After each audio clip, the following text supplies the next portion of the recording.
బంధాల మధ్య నమ్మకం సడలితే ఎంతటి దారుణానికైనా ఒడిగడతారని మరోసారి నిరూపితమైంది. పరాయి వ్యక్తి మోజులో పడిన భార్య కట్టుకున్న వాడి పట్ల కనికరం లేకుండా ప్రవర్తించింది.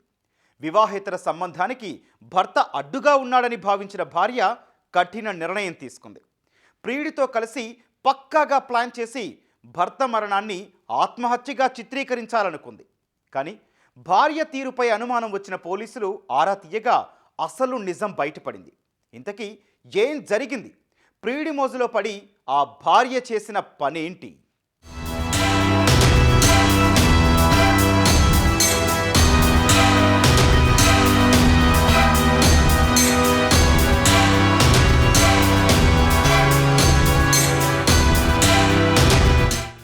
వివాహేతర సంబంధాలు పచ్చని సంసారాల్లో చిచ్చు పెడుతున్నాయి. నిండు నూరేళ్లు కలిసి ఉండాల్సిన భార్యాభర్తలు మరొకరి మోజులో పడి కట్టుకున్న వారిని కడతీర్చుతున్నారు. అనైతిక సంబంధాలు కుటుంబాలను చిన్నాభిన్నం చేస్తున్నాయి. నంద్యాల జిల్లాలో ప్రియుడి మోజులో పడిన భార్య భర్తను హత్య చేసి ఆత్మహత్యగా చిత్రీకరించే ప్రయత్నం చేసి చివరకు కటకటాల పాలైంది.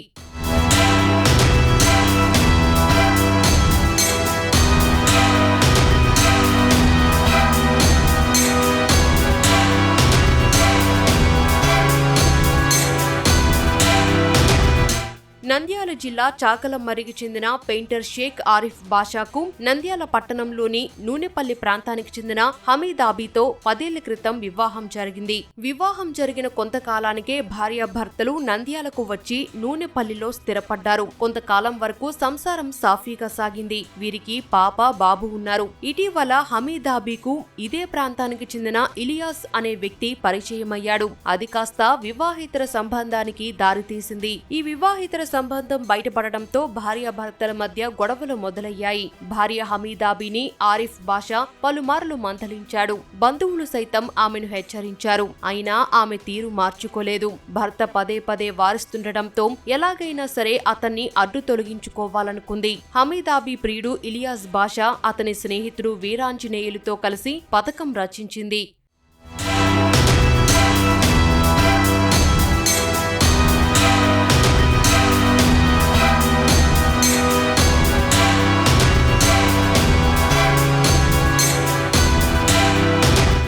ప్లాన్లో భాగంగా ముగ్గురు కలిసి ఆరిఫ్ బాషాకు బాగా మద్యం తాగించారు. ఆ తర్వాత అతనిపై దాడి చేసి గొంతు నులిమి హత్య చేశారు. మృతదేహాన్ని ఆటోలో ఎక్కించి కుందూ నదిలో పడేశారు. హత్యను ఆత్మహత్యగా చిత్రీకరించేందుకు భార్య కట్టుకథ అల్లింది. తన భర్త ఆరిఫ్ అతిగా మద్యం సేవించాడని, దీనిని భరించలేని తాను మందలించానని, ఆ అవమానం తట్టుకోలేక భర్త కుందూ నదిలో దూకి ఆత్మహత్య చేసుకున్నాడని హమీదాబీ పోలీసులను నమ్మించే ప్రయత్నం చేసింది.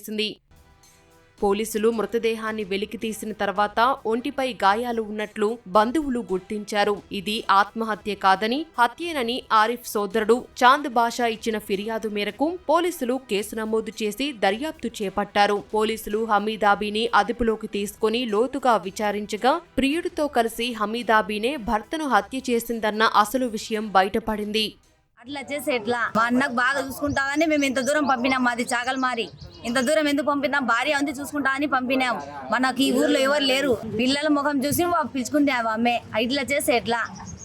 అంతే, మాకు న్యాయం జరగాలి. అప్పుడు దాకా ఏడైనా పోరాడతాం, ఏడకైనా వెళ్తాం. మేము వాళ్ళ బ్రదర్ షేక్ చాంద్ బాషా ఇచ్చిన కంప్లైంట్ మేరకు అనుమానాస్పద మృతిగా కేసు నమోదు చేసుకొని కేసు విచారణ మొదలుపెట్టడం జరిగింది.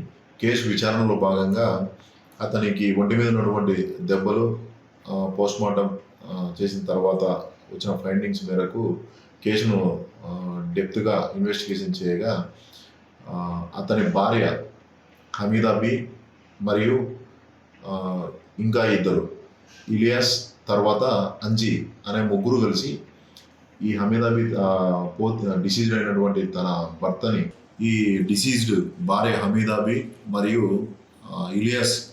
ఇలియాస్కు ఉన్నటువంటి అక్రమ సంబంధం విషయంలో తన భర్త అడ్డం వస్తున్నాడు అని చెప్పేసి ఉద్దేశంలో చంపాలని నిర్ణయించుకొని వీళ్ళు ముగ్గురు కలిసి ఈ ఆరిఫ్ బాషాను చంపడం జరిగింది. వివాహేతర సంబంధం ఇద్దరు పసివాళ్లకు తండ్రిని దూరం చేసింది.